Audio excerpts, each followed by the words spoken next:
Pongeza wizara chini ya Mheshimiwa Waziri Daktari Juma Zuberi Homera, lakini na msaidizi wake Mheshimiwa Zainab Katimba. Lakini vile vile nimpongeze mwanasheria mkuu wa serikali. Kilikuwa kilio kikubwa cha wabunge kwa bunge lililopita. Tunaambiwa sasa hivi kwamba wizara hivi karibuni mtakwenda kuzindua mpango wa kuanza kutumia sheria zetu kwa lugha ya Kiswahili. Na ilikuwa ni kilio cha wabunge wengi kuona tafsiri ya sheria hizi kwa lugha ambayo wananchi wengi wataielewa. Na leo tunafurahi kuona hatua kubwa ambayo imepigwa na itawasaidia wananchi wetu wengi kuweza kutafsiri vizuri sheria na itawasaidia katika maeneo mbalimbali. Kwa hiyo tunashukuru na kuipongeza sana serikali kwa hatua hiyo. Lakini vile vile niungane na wenzangu pia kuishukuru serikali kwa program mbalimbali zilizopo chini ya wizara hii, ikiwepo hiyo ya Samia Legal Aid ambayo imewafikia wananchi wengi. Na nikuombe Mheshimiwa Waziri, hii kampeni iendelee na iwafikie na wananchi huko ndani vijijini kabisa ili waweze kupata msaada wa kisheria. Lakini hata ile kampeni yako ya waongea na waziri, kwa kweli watu wanaifurahia sana. Kwa hiyo nikuombe Mheshimiwa Waziri, ikiwezekana ongeza muda kabisa ili wananchi wengi waweze kufikiwa. Mheshimiwa Mwenyekiti, nilikuwa na ushauri wa mambo machache kabisa kwenye wizara hii. Tunatambua kama taifa sasa hivi tunakwenda kwenye utekelezaji wa dira ya 2050. Na kiukweli katika dira hile ili kuweza kutekelezeka tunaambiwa 70% ya mafanikio ya dira yetu ile yatategemea sekta binafsi. Mheshimiwa Mwenyekiti, waheshimiwa wabunge ni mashahidi. Tumekuwa na sheria nyingi ambazo zinalalamikiwa na sekta binafsi. Nichukue nafasi hii kumuomba mwanasheria mkuu wa serikali, lakini vile vile na tume yetu ya kurekebisha sheria. Tunatarajia bunge hili tuone sheria nyingi zikija bungeni kwa ajili ya marekebisho. Sheria za wekezaji bado zinapigiwa kelele. Milolongo ni mirefu sana Mheshimiwa Mwenyekiti. Lakini vile vile zipo sheria za fidia Mheshimiwa Mwenyekiti.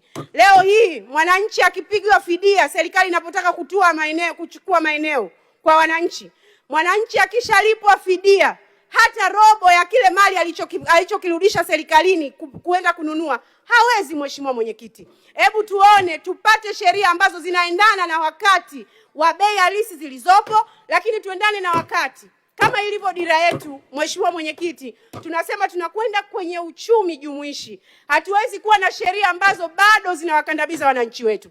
Nikuombe sana mwanasheria mkuu wa serikali, acha alama kakaangu Hamza kwa kutuletea sheria nyingi ambazo zibadilike ziendane na wakati. Tunahitaji kuona bunge hili likileta sheria za kuwalinda wafugaji. Mheshimiwa Mwenyekiti, leo hii mfugaji wako wengine ambao kweli wanafanya makusudi kuingia huko hifadhini. Wapo wale ambao ng'ombe zinaingia kwa bahati mbaya. Leo wanaenda kutaifishwa ng'ombe zao. Kila ng'ombe mmoja $100,000 Mheshimiwa Mwenyekiti. Hii ni gharama kubwa sana. Tuwaombe mwasaidie wananchi hawa. Tusiendelee kuwakandamiza Mheshimiwa Mwenyekiti. Lakini vile vile ninaungana kabisa na hoja ya kamati ya bajeti kwamba mabaraza ya ardhi yasiwe yanasikiliza kesi za ardhi. Kumekuwa kuna urasimu mkubwa Mheshimiwa Mwenyekiti.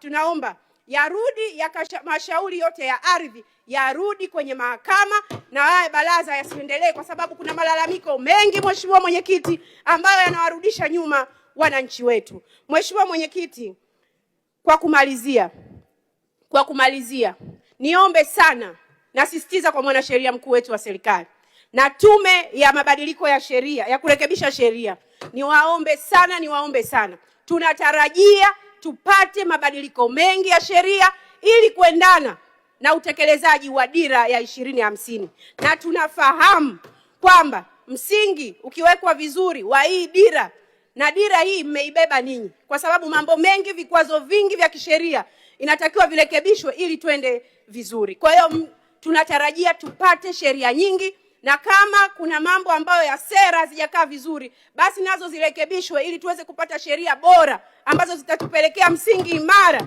wa kutekeleza dira ya maendeleo 50. Tusipofanya hivyo Mheshimiwa Mwenyekiti, tutabaki kuwa na mipango mizuri aliyoiandaa Profesa Kitila Mkumbo na wenzake, itabakia kwenye karatasi, lakini utekelezaji wake hautawezekana.